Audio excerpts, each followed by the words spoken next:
Welcome to the Goldilocks Factor, Posture and Chair Awareness for Seated Health. I'm Allison Heller-Ono, President and CEO of Worksite International and board-certified professional ergonomist. I'll introduce myself in just a bit. Thank you for your interest in this presentation. If you're concerned about working hours on your computer or laptop at home or in the office, then this is the right training for you. Let's take a look at what to expect from this presentation. First, I'll discuss 3 areas of importance when it comes to posture and seated health. We'll first discuss the health impacts of prolonged sitting. We'll then go into posture and postural preferences, and then tips for buying your home office chair.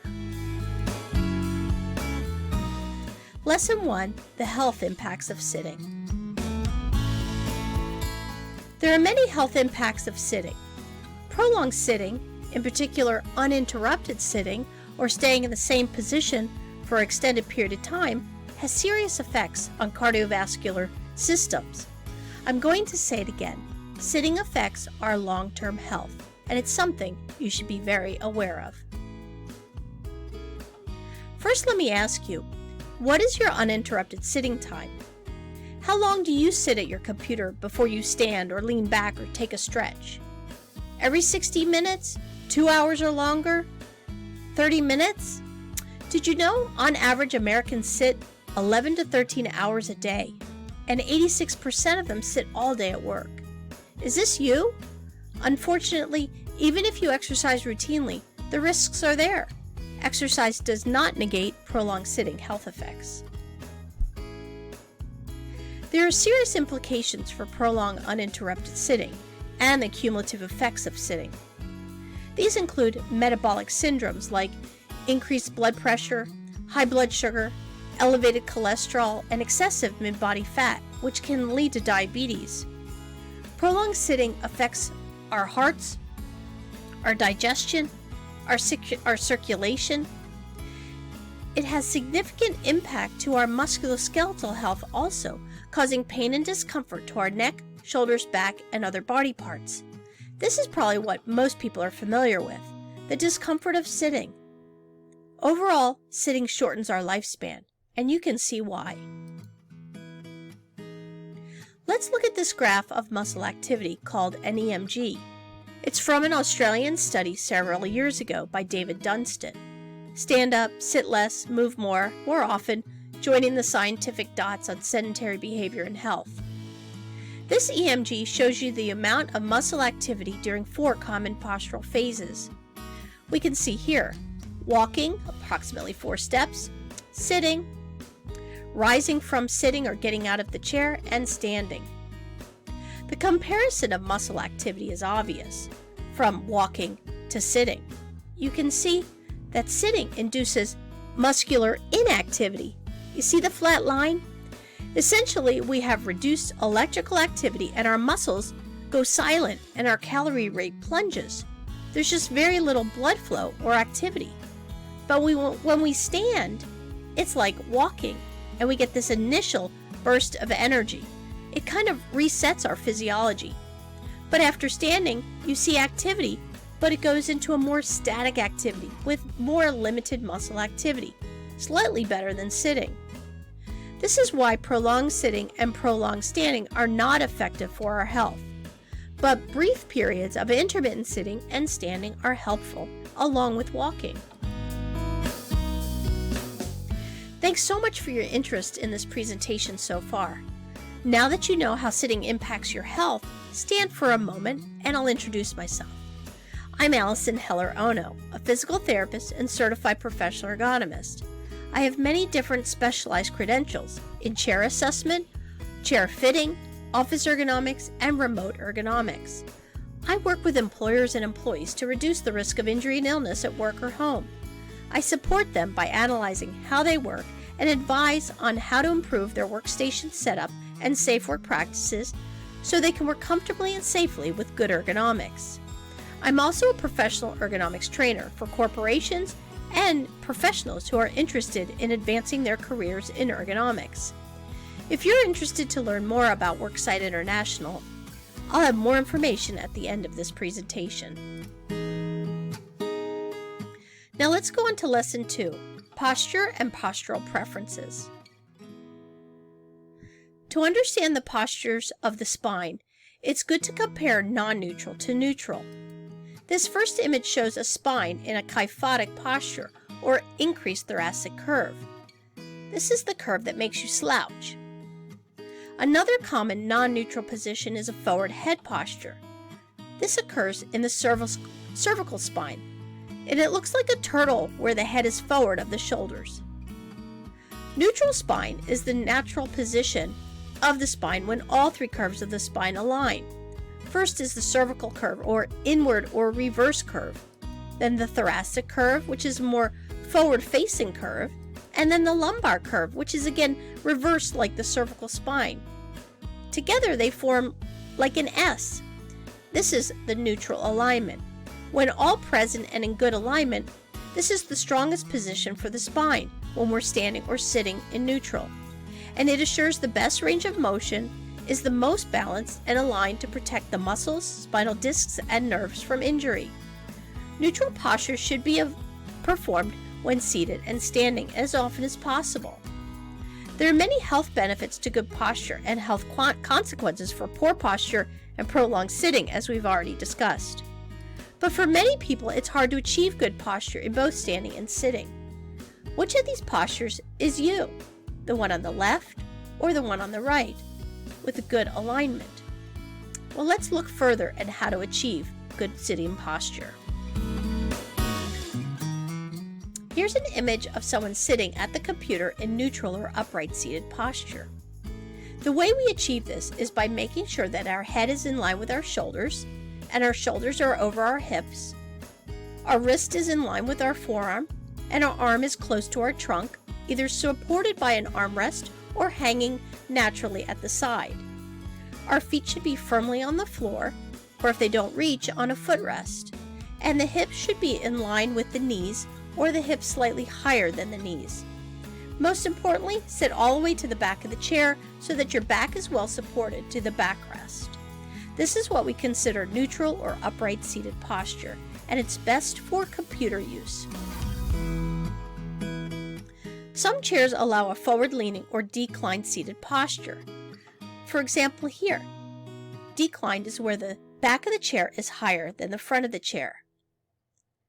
This is useful for desk work when writing and reading, and the eyes are downward for viewing the writing or reading documents. It also can help a short-statured person reach a higher desk by tilting the seat because it brings the hips higher than the knees but still allows the feet on the floor. It also elevates the trunk slightly higher and therefore the elbows are higher. You can use this position with a footrest for more support to help reduce the sensation of falling forward. Forward tilt is part of active sitting because it's dynamic where you're performing a task, but it's not right for everyone. Recline is part of active sitting also, and it's good for relaxing the back. It's also practical for when you're on the phone or just reading your monitor because the spine is unloaded. You get the point. You can use it with a footrest also. Now for active sitting, it's best to move through all three postures through the day and have a chair that works with you, that it moves with you dynamically. But most people can't sustain supportive seated neutral postures because the chair doesn't provide the correct support or the adjustable features to make it active. And the user doesn't necessarily know how, why, or when to use these features correctly. You may be sitting on a chair right now that you don't know what functions or features it has. That's not uncommon. If we were astronauts in space, our neutral body posture would be most like this image. Without gravity, our trunk is not perpendicular to our hips. Rather, our hips are in a more open angle of about 130 degrees. Perch sitting preferences is new in the workplace. Have you tried this type of sitting? You may sit perched on the edge of your seat, but that's not the same as what is shown here. What's been your experience? Proper perch sitting is a comfortable, dynamic working posture in which our joints are naturally aligned and balanced, so you don't need a backrest. It works best with a sit-to-stand workstation. The stool shown here is called the Back app if you're interested in it. I've talked about 4 common postures, but really there's many more. I like to talk about 6 postural preferences that you should be in through the day. Let's take a look at these. We start with neutral seated postures, and we move into forward declined postures when we do desk reading and writing, or we transition to reclined positions for reading the monitor or being on the phone or to relax. We can then sit in perched if we have a sit-to-stand workstation. Then we can stand up, and then we can walk and move. So altogether, this gives us much more dynamic or active sitting and dynamic or active standing postures. The bottom line is you need to change your posture routinely. I like to say sit, stand, move, and groove. I recommend within the 30 minutes to an hour, or at least hourly, that you stand up. Every 15 minutes for 20 seconds is another way to think about it. Use a sit-to-stand desk every 15 minutes to 40 minutes of standing per hour, and up to 2 to 3 hours a day. Now let's go to lesson 3, tips for buying your home office chair. When it comes to buying chairs, it's no easy task. Chairs are typically purchased based on 2 things, price and looks, but this is a risky way to shop. When it comes to buying chairs, 2 of the most important measures in determining a great fit is taking into account your stature. While the definition of stature pertains to height, I've also included it with weight. So what stature are you? This is important to help you when selecting a chair. Are you petite? Petite wide? Maybe petite narrow? Or are you standard or average? Or standard slim? Or standard wide? Perhaps you're tall and narrow? Or tall and wide, which we consider a large occupant if you weigh more than 275 pounds. Which stature would you define yourself as? This is important when it comes to chair fitting. So knowing a few things to look for will help you select the right chair. However, it can be more complicated than I presented here, but here are some basic concepts. Your seat height should match your lower leg height. So look for a chair that will move in that range so that you can have your feet on the floor. The seat width should match your hip breadth so that it's not too wide. The armrest should match your shoulder or elbow to elbow width or breadth. For this person, the chair is a bit too wide in the seat, and therefore the armrests are too wide. The back height should match your back height, or at least support your lower to mid back up to your shoulder height.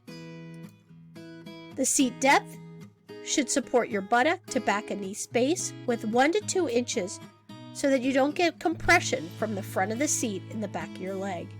And finally, the weight capacity should support your body weight. So those are several tips to be aware of when you're selecting a chair. Make sure the chair fits your stature. If you're tired of neck, back, and hand discomfort from working in your home office, then it's time for you to invest in your home office health. To learn more about seated health, chair assessment and fit, along with setting up your home office with good ergonomics, enroll in our Work at Home ergonomics training for individuals. If you work for an organization, seek out our Work at Home ergonomics training for employers and employees. These trainings start at $49 a person. As a bonus for your time in enrolling in this virtual seminar, make sure you get my bonus gift, the Ultimate Buyer's Guide to Home and Office Ergonomic Furniture and Accessories. This guide will help you with chair selection and how to set up your home office with good quality furniture and accessories, the things that are important in today's working world. It's filled with more information on what to buy and how to choose chairs, sit-to-stand desks, and accessories for your laptop, a new keyboard or mouse, whatever you need. It also has links and resources to reliable vendors who offer exceptional products and great customer service I've used over the years. When you finish the course, download your copy of the Ultimate Buyer's Guide today. This presentation is really just the tip of the iceberg when it comes to posture and chair awareness. There's much more to good ergonomics than just your chair. If you want to learn more, please enroll in our courses or contact me, the Home Office Ergonomist. I'd love to hear from you. Visit worksiteinternational.com and sign up with us to learn more about how we can help you be healthier and more comfortable at work. Let's connect. Join me on LinkedIn as Allison Heller-Ono, Facebook as Worksite International, and Twitter as Allison at ErgoAlley. Or just book a call with me. Thank you so much for joining me in the Goldilocks Factor, posture and chair awareness for seated health. Like Goldilocks, I hope you find just the right chair for your seated health. Thank you and have a safe day.